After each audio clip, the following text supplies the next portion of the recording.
Hello students, this is Rupashri from Techno Geeks Innovations DCET Coaching Center. Students ಈ ದಿನ document verification related ಸಾಕಷ್ಟು ಕ್ವೇರೀಸ್ಗಳನ್ನ ನೀವು ನನಗೆ ಕೇಳಿದ್ದೀರಾ. ನಿಮ್ಮ ಎಲ್ಲ ಪ್ರಶ್ನೆಗಳು ಮತ್ತು ಅವುಗಳ ಉತ್ತರಗಳನ್ನ ಈ ವಿಡಿಯೋದಲ್ಲಿ ಕೊಡ್ತಾ ಇದ್ದೀನಿ ಸ್ಟೂಡೆಂಟ್ಸ್.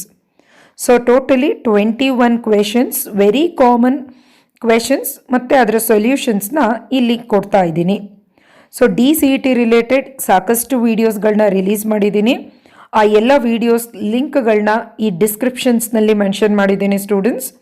ಸೊ ನೀವು ಡಿಸ್ಕ್ರಿಪ್ಷನಲ್ಲಿ ಹೋಗಿ ಚೆಕ್ ಮಾಡಿ. ಇನ್ನು ಅಪ್ಕಮಿಂಗ್ ಇನ್ನೂ ಸಾಕಷ್ಟು ವೀಡಿಯೋಸ್ಗಳನ್ನ ರಿಲೀಸ್ ಮಾಡ್ತಾ ಇದ್ದೀನಿ.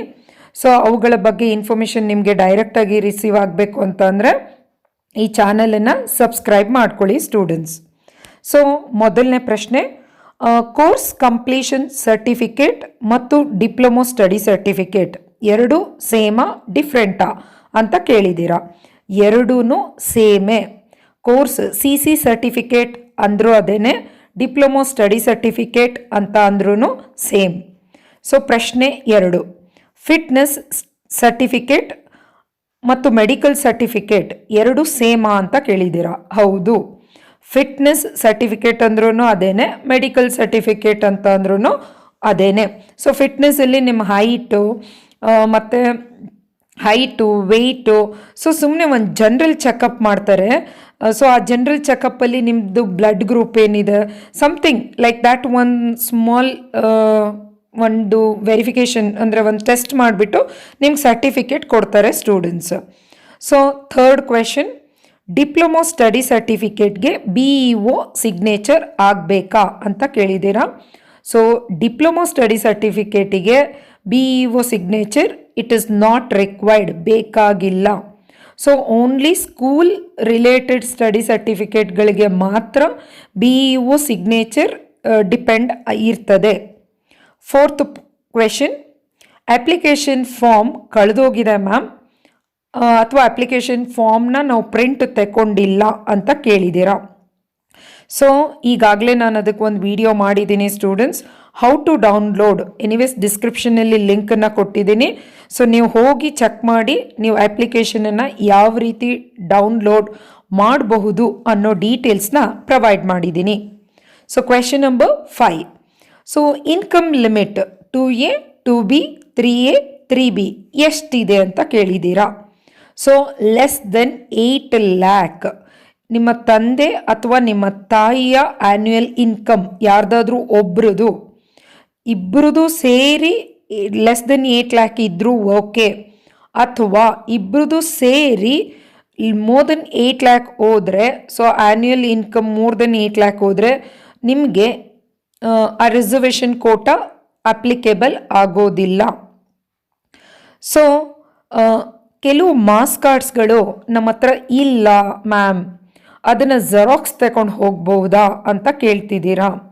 ಸಪೋಸ್ ನಿಮ್ಮ ಕಾಲೇಜ್ಗಳಿಂದ, ನಿಮ್ಮ ಯಾವುದು ಟೆಕ್ನಿಕಲ್ ಬೋರ್ಡ್ ಆಫ್ ಎಜುಕೇಷನಿಂದ ಯಾವುದೇ ಡಾಕ್ಯುಮೆಂಟ್ಸ್ಗಳು ಬಂದಿಲ್ಲ ಅಂದ ಟೈಮಲ್ಲಿ ನಿಮ್ಮ ಕಾಲೇಜಿಗೆ ಹೋಗಿ ಕೇಳಿ. ಸೊ ಆ್ಯಕ್ಚುಲಿ ಡಿಪಾರ್ಟ್ಮೆಂಟಿಂದ ಅಂದರೆ ಟೆಕ್ನಿಕಲ್ ಬೋರ್ಡಿಂದ ನಿಮಗೆ ಮಾಸ್ ಕಾರ್ಡ್ಸ್ಗಳು ಇಶ್ಯೂ ಆಗಿಲ್ಲ ಅಂದರೆ ಆವಾಗ ಕಾಲೇಜಿಂದ ರಿಕ್ವೆಸ್ಟ್ ಮಾಡಿಕೊಂಡು ಒಂದು ಪ್ರಿಂಟೆಡ್ ಅಥವಾ ಜೆರಾಕ್ಸ್ ಅದು ತಗೊಂಡು ಅದಕ್ಕೆ ನೀವು ಸೀಲ್ ಮತ್ತು ಸಿಗ್ನೇಚರ್ ನಿಮ್ಮ ಪ್ರಿನ್ಸಿಪಲ್ದ ಆಗಿರ್ತದೆ. ಸೊ ಸೀಲು ಸಿಗ್ನೇಚರ್ ಆಗೋದ್ರಿಂದ ಸೊ ಅದನ್ನು ನೀವು ಮತ್ತೆ ಅಟೆಸ್ಟ್ ಮಾಡಿಸ್ಕೊಳ್ಳೋಕ್ಕೂ ಹೆಲ್ಪ್ ಆಗ್ತದೆ. ಸೊ ಕಂಪಲ್ಸರಿ ನೀವು ಕಾಲೇಜಿಂದ ತಗೊಳ್ಳೋಂಥ ಸರ್ಟಿಫಿಕೇಟ್ಗೆ ನಿಮ್ಮ ಕಾಲೇಜಿನ ಪ್ರಿನ್ಸಿಪಲ್ ಸೀಲ್ ಮತ್ತು ಸಿಗ್ನೇಚರ್ ಇರಲೇಬೇಕಾಗ್ತದೆ students. So question number 7, so study certificate ಒರಿಜಿನಲ್ಲೇ ಬೇಕಾ ಅಂತ ಕೇಳಿದ್ದೀರಾ. ಹೌದು, ಜೆರಾಕ್ಸ್ ಕಾಪಿ ಇದ್ದರೆ ವರ್ಕ್ ಆಗೋದಿಲ್ಲ. ಸೊ ಸ್ಟಡಿ ಸರ್ಟಿಫಿಕೇಟ್ ಒರಿಜಿನಲ್ ಹೇಗಿರುತ್ತೆ ಅನ್ನೋದು ಕೆಲವ್ರಿಗೆ ಡೌಟ್ ಇದೆ. ಸೊ ಸ್ಟಡಿ ಸರ್ಟಿಫಿಕೇಟಲ್ಲಿ ನಿಮ್ಮ HM ಸೀಲ್ ಸಿಗ್ನೇಚರು ಅಲ್ಲಿ ಒರಿಜಿನಲಾಗಿ ಕಾಣಿಸ್ತಾ ಇರುತ್ತೆ. ಜೆರಾಕ್ಸಲ್ಲಿ ಆ ಸೀಲ್ ಸಿಗ್ನೇಚರ್ ಕೂಡ ಜೆರಾಕ್ಸ್ ಫಾರ್ಮಲ್ಲಿ ಕಾಣಿಸ್ತದೆ ಸ್ಟೂಡೆಂಟ್ಸ್. ಸೊ ಸೀಲ್ ಸಿಗ್ನೇಚರು ಇರೋ ಅಂಥ ಆ ಸ್ಟಡಿ ಸರ್ಟಿಫಿಕೇಟ್ ಒರಿಜಿನಲ್ ಡಾಕ್ಯುಮೆಂಟ್ ಆಗಿರಬೇಕು. ಸೊ ತುಂಬ ಜನ ಕೇಳ್ತಾ ಇರೋವಂಥ ಪ್ರಶ್ನೆ ಏನಂತ ಅಂದರೆ, ಮ್ಯಾಮ್ ನನ್ನ ಓಲ್ಡ್ ಒಂದು 5 ವರ್ಷದ ಹಿಂದೆ 6 ವರ್ಷದ ಹಿಂದೆ ಮಾಡಿಸಿರೋಂಥ ಸ್ಟಡಿ ಸರ್ಟಿಫಿಕೇಟ್ ಇದೆ, ಅದು ಓಕೆನಾ ಅಥವಾ ಇವಾಗ ಮತ್ತೆ ಹೊಸದು ಮಾಡಿಸ್ಬೇಕಾ ಅಂತ ಕೇಳ್ತಾ ಇದ್ದೀರಾ. ಸೊ ಸ್ಟೂಡೆಂಟ್ಸ್, KEA ಬೋರ್ಡಲ್ಲಿ ಅವರು ಡಾಕ್ಯುಮೆಂಟಲ್ಲಿ ಮೆನ್ಷನ್ ಮಾಡಿರೋ ಪ್ರಕಾರ ಒರಿಜಿನಲ್ ಸ್ಟಡಿ ಸರ್ಟಿಫಿಕೇಟ್ ಅಂತ ಮೆನ್ಷನ್ ಮಾಡಿದ್ದಾರೆ. ಸೊ ಅದು ಒರಿಜಿನಲ್ ಡಾಕ್ಯುಮೆಂಟ್ ಆಗಿರಬೇಕು. ಅದರಲ್ಲಿ ಅವ್ರು ಯಾವುದೇ ರೀತಿಯ ಡೇಟ್ ಎಕ್ಸ್ಪೈರು, ಇಷ್ಟು ಹಳೆ ವರ್ಷದ್ದು ಅದನ್ನೇನು ಮೆನ್ಷನ್ ಮಾಡಿಲ್ಲ. ಇದ್ರ ಮೂಲಕ I will give A just suggestion. Suppose ನಿಮಗೆ ಸಾಧ್ಯ ಆದರೆ ಹೋಗಿ ತೊಗೊಂಡು ಬರೋದಕ್ಕೆ, ನೀವು ತುಂಬ ಹತ್ತಿರದಲ್ಲಿದ್ದರೆ ನಿಮ್ಮ ಸ್ಕೂಲು ತಗೊಂಬರೋಕ್ಕೆ it is a very less time ಅನ್ನಂಗಿದ್ರೆ, ದೆನ್ ಹೋಗಿ ಒಂದು ಫ್ರೆಶ್ ಆಗಿರೋಂಥ 1 to 10 ಸರ್ಟಿಫಿಕೇಟ್, ಸ್ಟಡಿ ಸರ್ಟಿಫಿಕೇಟ್ ಮಾಡಿಸ್ಕೊಂಡು ಬನ್ನಿ. ಇಲ್ಲ ತುಂಬ ದೂರದಲ್ಲಿದ್ದೀರಾ ಅನ್ನಂಗಿದ್ರೆ ಆ ಓಲ್ಡ್ ಸ್ಟಡಿ ಸರ್ಟಿಫಿಕೇಟ್ ಯೂಸ್ ಆಗಬಹುದು. Okay, mostly study certificate, for example income certificate ಆದರೆ, ಓಲ್ಡ್ ಸರ್ಟಿಫಿಕೇಟ್ ಆದರೆ ಏನಾಗುತ್ತೆ, ಅದರದ್ದು ಎಕ್ಸ್ಪೈರ್ ಆಗೋ ಚಾನ್ಸಸ್ ಇರುತ್ತೆ, ಅಥವಾ ಗೌರ್ಮೆಂಟ್ ರೂಲ್ಗಳು ಬದಲಾಗಿರುತ್ತೆ based on the income certificate related ಏನು ಗೌರ್ಮೆಂಟಿಂದ ಬಂದಿರುತ್ತೆ ಆರ್ಡರ್ಸು. ಆದರೆ ಸ್ಟಡಿ ಸರ್ಟಿಫಿಕೇಟಲ್ಲಿ ನೀವು ಓಲ್ಡ್ ಡಾಕ್ಯುಮೆಂಟಲ್ಲೂ ಕೂಡ ಅದೇ ವರ್ಷಗಳು ಇದ್ದೇ ಇರುತ್ತೆ. ನೀವು ನ್ಯೂ ಡಾಕ್ಯುಮೆಂಟ್ ಮಾಡಿದ್ರು ಕೂಡ ಅದೇ ವರ್ಷಗಳೇ ಇರುತ್ತೆ. ಸೊ ಅದರಲ್ಲಿ ಬದಲಾಗುವಂಥದ್ದು ಏನೂ ಇರೋದಿಲ್ಲ ಅಲ್ವಾ.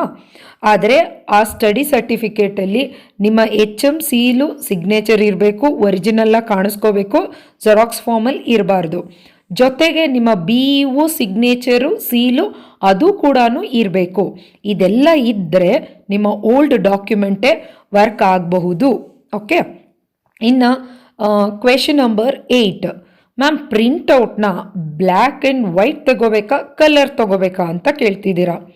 ಸ್ಟೂಡೆಂಟ್ಸ್, ಇಲ್ಲಿ ಕಲರು ಬ್ಲ್ಯಾಕ್ ಆ್ಯಂಡ್ ವೈಟ್ ಅನ್ನೋವಂಥದ್ದು ಮೇಜರ್ ಆಗಿರೋದಿಲ್ಲ.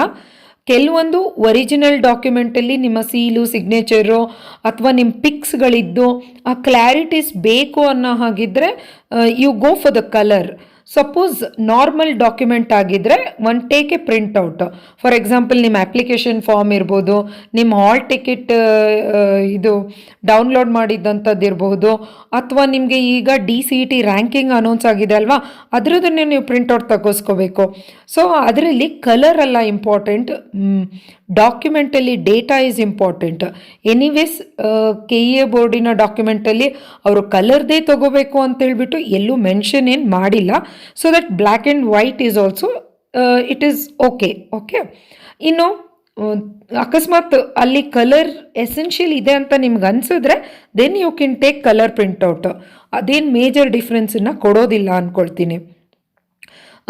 ಜೊತೆಗೆ ಇನ್ನೂ ಒಂದು ಕ್ವೆಶನ್ ಕೇಳ್ತಾ ಇದ್ದೀರಾ, ಮ್ಯಾಮ್ 7 ವರ್ಷದ ಸ್ಟಡಿ ಸರ್ಟಿಫಿಕೇಟ್ಗೆ ಕೆಲವರು ಮ್ಯಾಮ್ ನನ್ನ ಹತ್ರ 9 ವರ್ಷದ್ದಿದೆ, 8 ವರ್ಷದ ಮಾತ್ರ ಇದೆ, is it okay or 1 to 10 ಮಾಡಿಸ್ಕೋಬೇಕಾ ಅಂತ ಕೇಳ್ತಿದ್ದಾರೆ. ಸ್ಟೂಡೆಂಟ್ಸ್, KEA ಡಾಕ್ಯುಮೆಂಟ್ ವೆರಿಫಿಕೇಷನಲ್ಲಿ ನಿಮಗೆ ಕರ್ನಾಟಕದಲ್ಲಿ ನೀವು ಓದಿದ್ದೀರಾ ಅನ್ನೋ ಒಂದು ಪ್ರೂಫಿಗೆ 7 ವರ್ಷದ ಕರ್ನಾಟಕದ ಯಾವುದೇ ಡಿಸ್ಟಿಕ್ಕಿನ ಅಡ್ರೆಸ್ ಇರಬೇಕು. ಆ ಸ್ಕೂಲ್ ಅಂದ್ರೇ ಅಡ್ರೆಸ್ ಇದ್ದೇ ಇರುತ್ತೆ. ಸೊ ದಟ್ ಕರ್ನಾಟಕದಲ್ಲಿ ಓದಿದ್ದೀರಾ ಅನ್ನೋ ಪ್ರೂಫಿಗೆ 7 ವರ್ಷದ ಸ್ಟಡಿ ಸರ್ಟಿಫಿಕೇಟ್ ಬೇಕು. 7 ವರ್ಷದ ಅಷ್ಟೇ ಇದ್ರೂ ನೋ ಇಶ್ಯೂಸ್, 10 ವರ್ಷದ್ದು ಇರಲೇಬೇಕು ಅಂತ ಏನು ಇಲ್ಲ.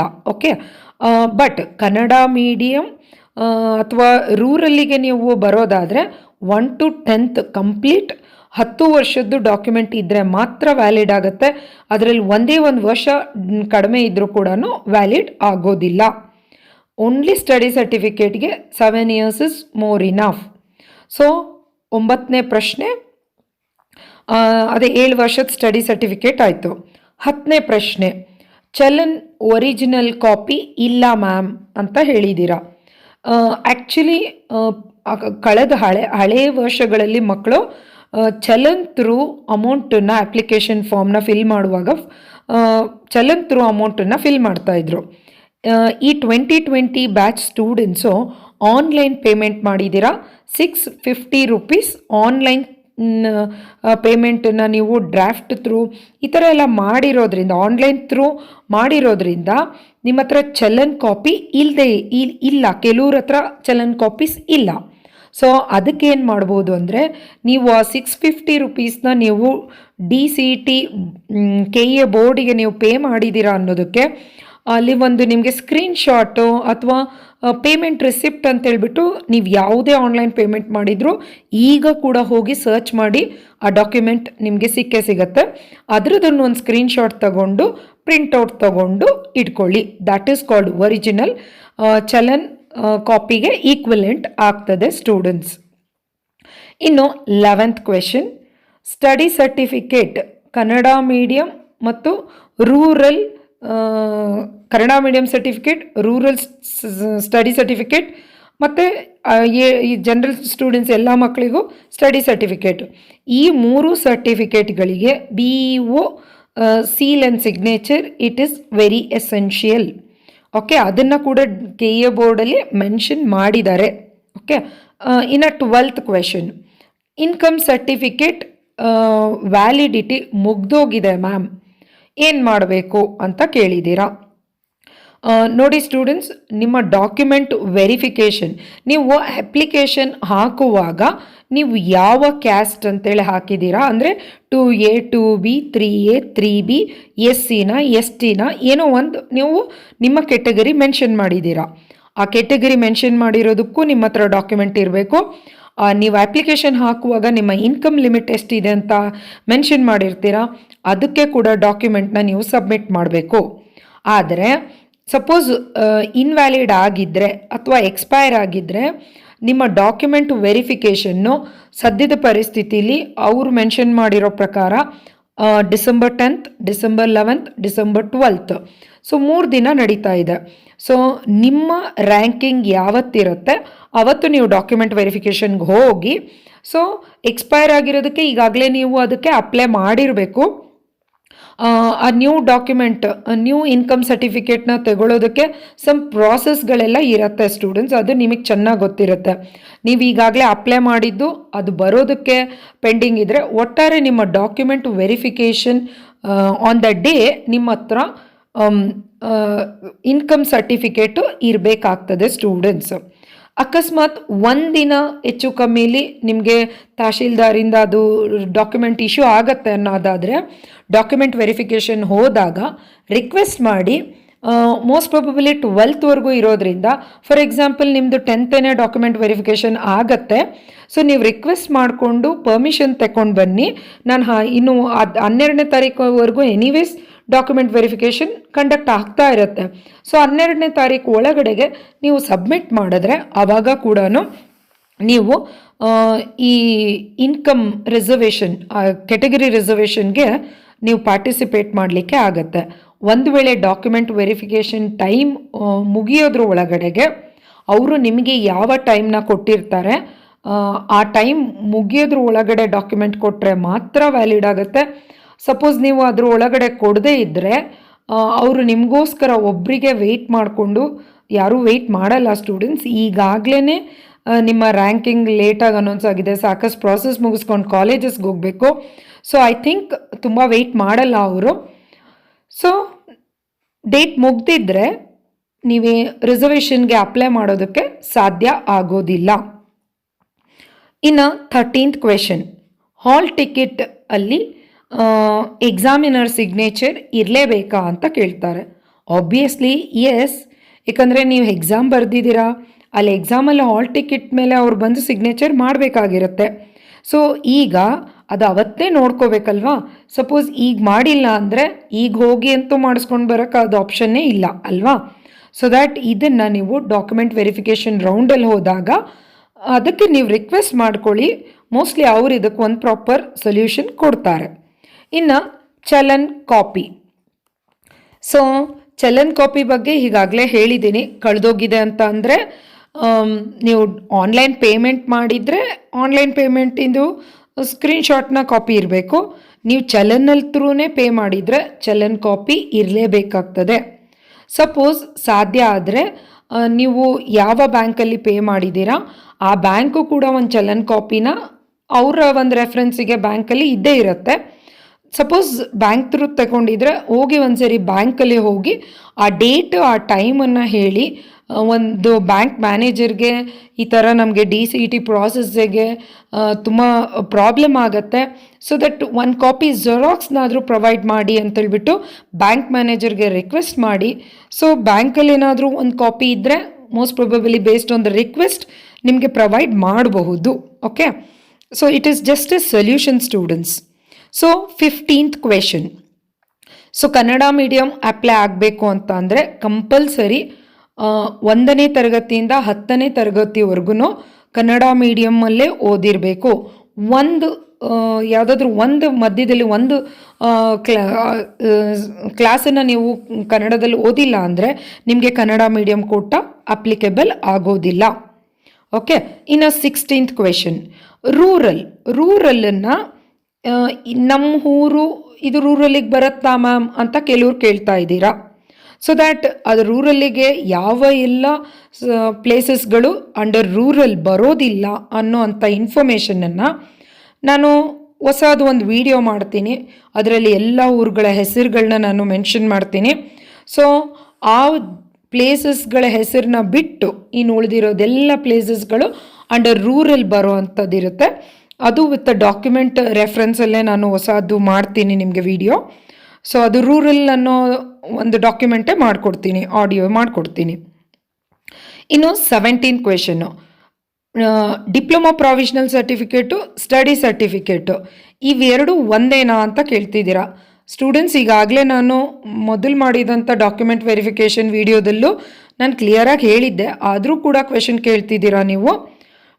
ಡಿಪ್ಲೊಮಾ ಪ್ರಾವಿಷನಲ್ ಸರ್ಟಿಫಿಕೇಟ್ ಅಂತ ಅಂದರೆ ಅದರಲ್ಲಿ ನಿಮ್ಮ ಉತ್ತೀರ್ಣ ಅಂದರೆ ಡಿಸ್ಟಿಂಕ್ಷನ್ನ, ಫಸ್ಟ್ ಕ್ಲಾಸಾ ಸೆಕೆಂಡ್ ಕ್ಲಾಸಾ ಅನ್ನೋದನ್ನು ಮೆನ್ಷನ್ ಮಾಡಿರ್ತಾರೆ. ಒಟ್ಟಾರೆ 6 ಸೆಮ್ಮನ್ನು ಒಂದೇ ಸರ್ಟಿಫಿಕೇಟಲ್ಲಿ ಅವರು ನಿಮಗೆ ಪ್ರೆಸೆಂಟ್ ಮಾಡ್ತಾ ಇದ್ದಾರೆ. That is called diploma provisional certificate. ಇನ್ನು ಡಿಪ್ಲೊಮೊ ಸ್ಟಡಿ ಸರ್ಟಿಫಿಕೇಟ್ ಅಂತ ಅಂದರೆ ಅಲ್ಲಿ ನಿಮ್ಮ ಉತ್ತೀರ್ಣದ ಬಗ್ಗೆ ಅವರು ಮೆನ್ಷನ್ ಮಾಡಿರಲ್ಲ, ಯಾವ ವರ್ಷಗಳಿಂದ ಯಾವ ವರ್ಷದವರೆಗೆ ಓದಿರ್ತೀರಾ ಅನ್ನೋ ಅಂಥ ಇನ್ಫಾರ್ಮೇಷನನ್ನು ಕೊಟ್ಟಿರ್ತಾರೆ. 18ನೇ ಕ್ವೆಶನ್. SC/STಗೆ ಫಾರ್ಮ್ D ಆಗಿರಬೇಕು. ಕ್ಯಾಟಗರಿ 1 ಫಾರ್ಮ್ E ಇರಬೇಕು. 2A 2B 3A 3B form F ಅಲ್ಲಿರಬೇಕು. So ಈ ಎಲ್ಲ ಇನ್ಕಮ್ ಕ್ಯಾಸ್ಟ್ ಸರ್ಟಿಫಿಕೇಟ್ಗಳಿಗೆ KA ಬೋರ್ಡ್ ಡಾಕ್ಯುಮೆಂಟ್ ಪ್ರಕಾರ ತಹಶೀಲ್ದಾರ್ ಸೀಲ್ ಆ್ಯಂಡ್ ಸಿಗ್ನೇಚರ್ ಇರಬೇಕು ಅಂತ ಹೇಳಿದ್ದಾರೆ. ಬಟ್ ಇವಾಗ ಆಲ್ಮೋಸ್ಟ್ ಎಲ್ಲದೂ ಡಿಜಿಟಲೈಸೇಷನ್ ಟೆಕ್ನಿಕ್ ಅಪ್ಲೈ ಆಗಿರೋದ್ರಿಂದ ಅಲ್ಲಿ ಇನ್ಸ್ಟೆಡ್ ಆಫ್ ತಹಶೀಲ್ದಾರ್ ಸಿಗ್ನೇಚರು ಈಗ ಡಿಜಿಟಲ್ ಬಾರ್ ಕೋಡ್ ರೆಪ್ರೆಸೆಂಟೇಷನ್ ಇರುತ್ತೆ ಅಂದ್ಕೊಳ್ತೀನಿ. ಸಪೋಸ್ ಬಾರ್ ಕೋಡ್ ರೆಪ್ರೆಸೆಂಟೇಷನ್ ಇದ್ದರೆ so that obviously tahsildar signature seal ಈಗ ಬರುವಂಥ ಡಾಕ್ಯುಮೆಂಟ್ಸ್ಗಳಲ್ಲಿ ಮಾಡ್ತಾ ಇಲ್ಲ. ಸೊ ದ್ಯಾಟ್ ಮೋಸ್ಟ್ಲಿ ಇದನ್ನು KA ಬೋರ್ಡ್ ಡಾಕ್ಯುಮೆಂಟ್ ವೆರಿಫಿಕೇಷನ್ ಅವರು ಒಪ್ಕೋಬಹುದು. ಇನ್ನು 19ನೇ ಕ್ವೆಶನ್ನು. ಹೈದರಾಬಾದ್ ಕರ್ನಾಟಕ ಅದು ನಿಮಗೆ ಆರ್ಟಿಕಲ್ 371 ಅನ್ನೋ ಅಂಡರಲ್ಲಿ ನೀವು ಹೈದರಾಬಾದ್ ಕರ್ನಾಟಕ ಸರ್ಟಿಫಿಕೇಟು ಇರಬೇಕು ಸ್ಟೂಡೆಂಟ್ಸ್, ಅದರ್ವೈಸ್ ನಿಮಗೆ ಆ ಕೋಟ ವರ್ಕ್ ಆಗೋದಿಲ್ಲ. 20ನೇ ಕ್ವೆಶನ್ನು. ಎಷ್ಟು ನಂಬರ್ ಆಫ್ ಕಾಪೀಸ್ನ ನಾವು ತಗೊಳ್ಬೇಕು ಅಟೆಸ್ಟೇಷನ್ ಅಂತ ಕೇಳ್ತಿದ್ದೀರಾ ಸ್ಟೂಡೆಂಟ್ಸ್. ನಾನು ಹೇಳ್ತಾ ಇರೋದು it is a minimum of 3 copies ಅಂತ ಹೇಳ್ತಾ ಇದ್ದೀನಿ. ಸೊ 1 ಕಾಪಿನ ಡಾಕ್ಯುಮೆಂಟ್ ವೆರಿಫಿಕೇಷನಿಗೆ ಕೊಡ್ತೀರಾ, 1 ಕಂಪ್ಲೀಟ್ ಸೆಟ್ಟನ್ನು ನೀವು ಜೆರಾಕ್ಸಿಂದು ಅಟೆಸ್ಟೇಷನ್ದು ಇಂಜಿನಿಯರಿಂಗ್ ಕಾಲೇಜ್ಗಳಿಗೆ ಕೊಡ್ತೀರಾ, ಇನ್ನು 1 ನಿಮ್ಮ ರೆಫರೆನ್ಸಿಗೆ ಅಂತ ಹೇಳ್ತಾರೆ. ಸಪೋಸ್ ನಿಮ್ಮ ಒರಿಜಿನಲ್ ಎಲ್ಲ ಡಾಕ್ಯುಮೆಂಟ್ಸ್ನು ನೀವು ಯಾವ ಕಾಲೇಜ್ ಹೋದ್ರೂ ನೀವು ಸಬ್ಮಿಟ್ ಮಾಡಬೇಕು. ಡ್ಯೂರಿಂಗ್ ದ ಇಂಜಿನಿಯರಿಂಗ್ ಕಾಲೇಜು ನಿಮಗೆ ಡಿಪ್ಲೊಮೊ ಬೇಸ್ಡ್ ಯಾವುದಾದ್ರೂ ಗೌರ್ಮೆಂಟ್ ಜಾಬ್ ಕಾಲ್ ಆದರೆ ಯಾವುದೋ ಒಂದು ಪರಿಸ್ಥಿತಿಲಿ ನಿಮಗೆ ಯಾವುದೋ ಸರ್ಟಿಫಿಕೇಟ್ಸ್ಗಳು ಬೇಕಾದಾಗ ಕೇವಲ 1 ಕಾಪಿನ ನೀವು ಹಿಡ್ಕೊಂಡ್ರೆ ಆ ಒಂದು ಎಮರ್ಜೆನ್ಸಿ ಅರ್ಜೆಂಟಿಗೆ ಆ ಒಂದು ಕಾಪಿನ ಯೂಸ್ ಮಾಡ್ಕೊಳ್ತೀರಾ. ನೆಕ್ಸ್ಟ್ ಇನ್ ಫ್ಯೂಚರ್ ಪರ್ಪಸ್ಗೆ ಯೂಸ್ ಮಾಡ್ಕೊಳ್ಳೋಕ್ಕೆ ನಿಮ್ಮ ಹತ್ರ ಯಾವುದೇ ಕಾಪೀಸ್ಗಳು ಇಲ್ಲಿ ಇರೋದಿಲ್ಲ. ಸೊ ಆವಾಗ ಏನಾಗ್ತದೆ, ಮತ್ತೆ ನಿಮಗೆ ಕಾಲೇಜ್ಗಳಿಗೆ ಹೋಗಿ ನೀವು ಮತ್ತೆ ಅಪ್ಲೈ ಮಾಡಬೇಕಲ್ಲಿ. ಆಮೇಲೆ ಕಾಲೇಜಲ್ಲಿ ಒರಿಜಿನಲ್ಸ್ಗಳನ್ನ ನಿಮಗೆ ಕೈಯಲ್ಲಿ ಕೊಡೋದಿಲ್ಲ. ನೀವು ಒನ್ಸ್ ಕಾಲೇಜಿಗೆ ಜಾಯಿನ್ ಆದರೆ ನೀವು ಫೈನಲ್ ಇಯರ್ ಫೈನಲ್ ಸೆಮಿಸ್ಟ್ರ್ ಬರೋ ತನಕನೂ ಒರಿಜಿನಲ್ ಡಾಕ್ಯುಮೆಂಟ್ಸ್ನ ನಿಮಗೆ ಕೈಗೆ ಕೊಡೋದಿಲ್ಲ. ಸೊ ಮತ್ತು ಯಾವುದಾದ್ರೂ ನೀವು ನೆಕ್ಸ್ಟ್ ಏನೋ ಫ್ಯೂಚರಲ್ಲಿ ಬೇಕು ಅಂದಾಗ ಅಲ್ಲೂ ಕೂಡ ಅಟೆಸ್ಟೇಷನ್ ಕೇಳ್ತಾರೆ ಸ್ಟೂಡೆಂಟ್ಸ್. ನೀವು ಅಟೆಸ್ಟೇಷನ್ ಮಾಡಿಸಿರೋದನ್ನು ಜೆರಾಕ್ಸ್ ಮಾಡಿಸಿದ್ರೆ ಅದನ್ನು ಅಗೇನ್ ಜೆರಾಕ್ಸ್ನ ನೋಡಿಬಿಟ್ಟು ಯಾವುದೇ ಆಫೀಸರ್ಸು ಜೆರಾಕ್ಸ್ ಕಾಪಿನ ನೋಡಿ ಅಟೆಸ್ಟೇಷನ್ ಮಾಡೋದಿಲ್ಲ. ಸೊ ಇವಾಗ ನಿಮ್ಮ ಕೈಲಿ ಒರಿಜಿನಲ್ ಕಾಪೀಸ್ ಇದೆ, ಆ ಒರಿಜಿನಲ್ ಕಾಪಿನ ನೀವು ಜೆರಾಕ್ಸ್ ತಗೊಂಡು ಆ ಜೆರಾಕ್ಸ್ಗಳು ವ್ಯಾಲಿಡ್ ಜೆರಾಕ್ಸ್ಗಳ ಅಂತ ಹೇಳೋದಕ್ಕೆ ಒಬ್ಬರು ಆ ಗೌರ್ಮೆಂಟ್ ಅಫಿಷಿಯಲ್ಲು ಆ ಒರಿಜಿನಲ್ ಡಾಕ್ಯುಮೆಂಟ್ನು ನೋಡಿಬಿಟ್ಟು ನಿಮಗೆ ಸಿಗ್ನೇಚರ್ ಸೀಲ್ ಸೈನು ಮಾಡಿಕೊಡ್ತಾರೆ. That is called attestation. ಇನ್ನು ಅಟೆಸ್ಟೇಷನ್ ಯಾರ ಹತ್ರ ಮಾಡಿಸ್ಬೇಕು ಅಂತ ಕೇಳ್ತಿದ್ದೀರಾ. ನಾನು ಇಷ್ಟು ಸಾರಿ ವೀಡಿಯೋಸಲ್ಲಿ ಹೇಳಿದ್ರು ಸೇಮ್ ಮತ್ತೆ ಅದೇ ಕ್ವೆಶನ್ಸ್ಗಳನ್ನ ಕೇಳ್ತೀರಾ ಮಕ್ಕಳೇ. ಸೊ ಗೌರ್ಮೆಂಟ್ ಅಫಿಷಿಯಲ್ಸ್ಗಳಾಗಿರಬೇಕು. ಅಂದರೆ ಅವರು ಪ್ರೈವೇಟ್ ಕಾಲೇಜ್ಗಳು ಅಥವಾ ಪ್ರೈವೇಟ್ ಕಂಪನೀಸ್ಗಳಲ್ಲಿ ವರ್ಕ್ ಮಾಡ್ತಾ ಇದ್ರೂ ಅವರು ಗೌರ್ಮೆಂಟಿಂದ ಅಪಾಯಿಂಟೆಡ್ ಆಗಿರಬೇಕು. ಸೊ ಗೌರ್ಮೆಂಟು ಅವ್ರಿಗೆ ಸ್ಯಾಲರಿ ಕೊಡ್ತಾ ಇರಬೇಕು. ಆ ಎಂಪ್ಲಾಯಿ ಗೌರ್ಮೆಂಟ್ ಆಲ್ ಬೆನಿಫಿಟ್ಸ್ಗಳನ್ನ ತಗೊಳ್ಳೋ ಅಂಥ ಪರ್ಸನ್ ಆಗಿರಬೇಕು. ಸೊ ಗೌರ್ಮೆಂಟ್ ಅಫಿಷಿಯಲ್ಸ್ ಆಗಿದ್ದರೆ ಅದರಲ್ಲಿ ಗ್ರೇಡ್ಸ್ಗಳಿರುತ್ತೆ ಸ್ಟೂಡೆಂಟ್ಸ್. ಗೌರ್ಮೆಂಟ್ ಅಫಿಷಿಯಲ್ ಅಂದರೆ A grade, B grade, C grade, D grade government officials ಅಂತೇಳ್ಬಿಟ್ಟು ಅದರಲ್ಲಿರುತ್ತೆ. So that highest grade of government ಅಫಿಷಿಯಲ್ಸ್ಗಳಿಗೆ ಮಾತ್ರನೇ ಗೌರ್ಮೆಂಟು ಗ್ರೀನ್ ಕಲರ್ ಪೆನ್ನನ್ನು ಸಿಗ್ನೇಚರ್ಗೆ ಯೂಸ್ ಮಾಡೋದಕ್ಕೆ ಅವ್ರಿಗೆ ಪರ್ಮಿಷನ್ ಇರ್ತದೆ ಸ್ಟೂಡೆಂಟ್ಸ್. ಸೊ ದ್ಯಾಟ್ ನೀವು ಆ ಥರದ ಗೌರ್ಮೆಂಟ್ ಅಫಿಷಿಯಲ್ಸ್ ಹತ್ರ ಹೋಗಿ ಸೀಲ್ ಸಿಗ್ನೇಚರ್ ಮಾಡಿಸ್ಕೊಂಡ್ರೆ ಅದು ಅಟೆಸ್ಟೇಷನ್ ಅಂತೇಳ್ಬಿಟ್ಟು ಆಗ್ತದೆ. ಇನ್ನು ಒಂದು 22 ಕ್ವೆಶನ್ ಐ ಟಿ ಐಯಿಂದ ಡಿಪ್ಲೊಮೋಗೆ ಲ್ಯಾಟ್ರಲ್ ಎಂಟ್ರಿ ಬಂದಿರ್ತೀರಾ ಕೆಲವು ಮಕ್ಕಳು. ಆಮೇಲೆ ಡಿಪ್ಲೊಮೋಯಿಂದ ಇಂಜಿನಿಯರಿಂಗಿಗೆ ಈಗ ಲ್ಯಾಟ್ರಲ್ ಎಂಟ್ರಿ ಹೋಗ್ತಾ ಇರ್ತೀರಾ. ಸೊ ದಟ್ ನಿಮಗೆ ಐ ಟಿ ಐ ಅವ್ರಿಗೆ I T I study certificate ಬೇಕಾ ಅಂತ ಕೇಳಿದ್ದೀರಾ. ಸೊ ಇಲ್ಲಿ ಕೆ ಇ ಎ ಬೋರ್ಡಲ್ಲಿ ಡಾಕ್ಯುಮೆಂಟಲ್ಲಿ ಮೆನ್ಷನ್ ಮಾಡಿರೋದ್ರಲ್ಲಿ ಎಲ್ಲೂ ಅವರು I T I study certificate ಬೇಕು ಅನ್ನೋದನ್ನು ಮೆನ್ಷನ್ ಮಾಡಿಲ್ಲ. ಸಪೋಸ್ ನಿಮಗೆ ಸಾಧ್ಯ ಆದರೆ ಅಥವಾ ನಿಮ್ಮ ಹತ್ರ ಇದ್ದರೆ ಅದನ್ನೊಂದು ತಗೊಂಡು ಹೋಗ್ರಿ. ನಿಮಗೆ ಐ ಟಿ ಐ ಕಾಲೇಜ್ಗಳ ನಿಯರ್ ಇದ್ದರೆ ಒಂದು ಸ್ಟಡಿ ಸರ್ಟಿಫಿಕೇಟ್ ಮಾಡಿಸ್ಕೊಳ್ಳಿ. ಒಂದು ವೇಳೆ ಮಾಡಿಸ್ಕೊಂಡಿಲ್ಲ ಅಂದ್ರೂ ಐ ಥಿಂಕ್ ಅದೇನು ದೊಡ್ಡ ಪ್ರಾಬ್ಲಮ್ ಆಗೋದಿಲ್ಲ. ಒಂದು ವೇಳೆ ಬೇಕು ಅಂತ ಅಂದರೆ ನೀವು ಡಾಕ್ಯುಮೆಂಟ್ ವೆರಿಫಿಕೇಷನ್ ಹೋಗಿದ್ದ ದಿನ ಅಲ್ಲಿ ರಿಕ್ವೆಸ್ಟ್ ಮಾಡಿ ಅವರು ಒಂದು ದಿನ ಮೋಸ್ಟ್ಲಿ ಟೈಮ್ ಕೊಡಬಹುದು. ಅದ್ರ ಮೂಲಕ ನೀವು ಸಬ್ಮಿಟ್ ಮಾಡಬಹುದು. ಇದ್ರ ಜೊತೆಗೆ ಸ್ಟೂಡೆಂಟ್ಸ್ ನೀವು ಡಾಕ್ಯುಮೆಂಟ್ ವೆರಿಫಿಕೇಷನ್ ಹೋಗಿದ್ದ ದಿನ ಸಪೋಸ್ ಯಾವುದೋ ಒಂದು ನನಗೆ ಗೊತ್ತಿರೋಂಥ ಎಲ್ಲ ಇನ್ಫಾರ್ಮೇಷನ್ಸ್ನು ನಾನು ಶೇರ್ ಮಾಡಿದ್ದೀನಿ ಮಕ್ಕಳೇ. ಸಪೋಸ್ ಇಷ್ಟರ ಮೇಲೂ ನಿಮ್ಮ ಡಾಕ್ಯುಮೆಂಟ್ ವೆರಿಫಿಕೇಷನ್ಗೆ ಹೋದಾಗ ಏನೋ ಒಂದು ಮರ್ತೋಗಿರ್ತೀರಾ ಅಥವಾ ಏನೋ ಒಂದು ಮಾಡಿಸಿರೋದಿಲ್ಲ. ಸೊ ಅಂಥ ಟೈಮಲ್ಲಿ ನಿಮಗೆ ಡಾಕ್ಯುಮೆಂಟ್ ವೆರಿಫಿಕೇಷನ್ನಲ್ಲಿ ನೀವು ರಿಕ್ವೆಸ್ಟ್ ಮಾಡಿರಿ. ಅದು ವ್ಯಾಲಿಡ್ ಆಗಿದ್ದರೆ ಅಲ್ಲಿ ಟೈಮ್ ಕೊಡಬೇಕು ಅನ್ನೋಷ್ಟು ಟೈಮ್ ಇದ್ದರೆ ಅವರು ನಿಮಗೆ ಟೈಮನ್ನು ಕೊಡ್ತಾರೆ. ಬಟ್ ಒಂದು ನೆನ್ಪಿಟ್ಕೊಳ್ಳಿ ಮಕ್ಕಳೇ, ಕೆ ಇ ಎ ಬೋರ್ಡಲ್ಲಿ ಮೆನ್ಷನ್ ಮಾಡಿರೋ ಡೇಟು ಅವ್ರು ಮೆನ್ಷನ್ ಮಾಡಿರೋ ಟೈಮಲ್ಲಿ ನೀವು ಅವ್ರು ಕೇಳಿರೋ ಅಂಥ ಎಲ್ಲ ಡಾಕ್ಯುಮೆಂಟ್ಸ್ಗಳನ್ನ ಪ್ಲಡ್ಜ್ ಮಾಡಿದ್ರೆ ಮಾತ್ರ ನೀವು ರಿಸರ್ವೇಷನ್ಗೆ ಪಾರ್ಟಿಸಿಪೇಟ್ ಮಾಡಲಿಕ್ಕೆ ಸಾಧ್ಯ ಆಗತ್ತೆ. ಎರಡನೇದು, ನಿಮ್ಮ DCT ಥ್ರೂ ನೀವು ಸೀಟನ್ನು ಅಲಾಟ್ ಮಾಡ್ಕೊಳ್ಳೋದಕ್ಕೆ ನೀವು ಕೆಪಬಿಲಿಟೀಸ್ ತಗೊಳ್ತೀರಾ. ಇದರಲ್ಲಿ ಯಾವುದೇ ಥರದ ಮಿಸ್ಟೇಕ್ಸ್ಗಳನ್ನ ಮಾಡಿದ್ರೆ ಸೊ ನಿಮಗೆ DCT through online college selection ಮಾಡ್ಕೊಳ್ಳೋದಕ್ಕೆ ನಿಮಗೆ ಚಾನ್ಸ್ ಇರೋದಿಲ್ಲ ಅಥವಾ ರಿಸರ್ವೇಷನ್ಸ್ಗಳು ಸಿಗೋದಿಲ್ಲ ಸ್ಟೂಡೆಂಟ್ಸ್. ಸೊ DCT ರಿಲೇಟೆಡ್ ಸಾಕಷ್ಟು ಇನ್ಫಾರ್ಮೇಷನ್ಸ್ಗಳನ್ನ ನಾನು ಕಳಿಸ್ತೀನಿ ಸ್ಟೂಡೆಂಟ್ಸ್. ಸೊ ದ್ಯಾಟ್ ನೀವು ಈ ಚಾನಲನ್ನು ಸಬ್ಸ್ಕ್ರೈಬ್ ಮಾಡ್ಕೊಳ್ಳಿ. ಆದಷ್ಟು ನಿಮ್ಮ ಬೇರೆ ಫ್ರೆಂಡ್ಸ್ಗಳಿಗೂ ಈ ಲಿಂಕನ್ನು ಶೇರ್ ಮಾಡಿ. ಡ್ಯೂ ಟು ಕರೋನಾ ತುಂಬ ಜನ ಸ್ಟೂಡೆಂಟ್ಸ್ಗಳಿಗೆ ಇನ್ಫಾರ್ಮೇಷನ್ ರೀಚ್ ಆಗ್ತಾ ಇಲ್ಲ. ಸೊ ದಟ್ ನೀವು ಶೇರ್ ಮಾಡೋದ್ರಿಂದ it may reach to the needy students. ನಿಮಗೆ ಈ ಇನ್ಫಾರ್ಮೇಷನ್ ಯೂಸ್ಫುಲ್ ಆಗಿದ್ರೆ ಲೈಕ್ ಬಟನ್ ಪ್ರೆಸ್ ಮಾಡಿ, ಸೊ ದಟ್ ನನಗೆ ಗೊತ್ತಾಗುತ್ತೆ ನಾನು ಮಾಡ್ತಾ ಇರೋವಂಥ ವೀಡಿಯೋಸ್ಗಳು ನಿಮ್ಗೆ ಯೂಸ್ಫುಲ್ ಆಗ್ತಾ ಇದೆನೋ ಇಲ್ವೋ ಅನ್ನೋದು ನನಗೆ ಅರ್ಥ ಆಗುತ್ತೆ. Thank you for listening this audio. Please subscribe, like and share. This is Rupashri.